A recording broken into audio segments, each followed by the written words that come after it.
Jacques Prévert, La grasse matinée, lu par Serge Cazenave. Il est terrible, le petit bruit de l'œuf dur cassé sur un comptoir d'étain. Il est terrible, ce bruit, quand il remue dans la mémoire de l'homme qui a faim. Elle est terrible aussi, la tête de l'homme qui a faim, quand il se regarde à 6 heures du matin dans la glace du grand magasin. Une tête couleur de poussière.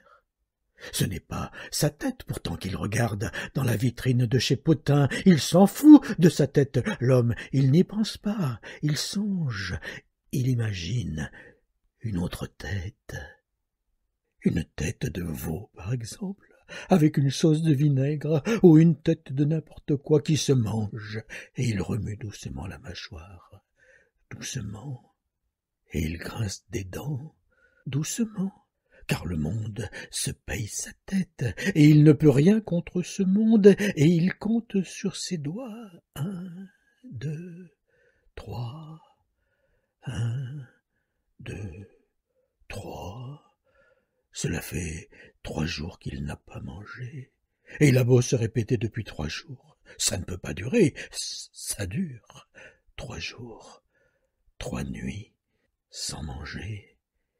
Et derrière ces vitres, ces pâtés, ces bouteilles, ces conserves, poissons morts protégés par les boîtes, boîtes protégées par les vitres, vitres protégées par les flics, flics protégés par la crainte.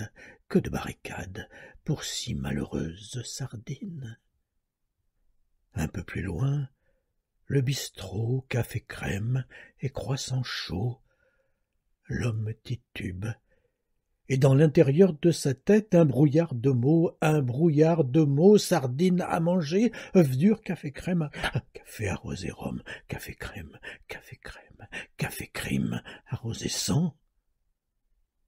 Un homme très estimé dans son quartier a été égorgé en plein jour. L'assassin, le vagabond, lui a volé 2 francs, soit un café arrosé, 0 francs 70, 2 tartines beurrées, et 25 centimes pour le pourboire du garçon.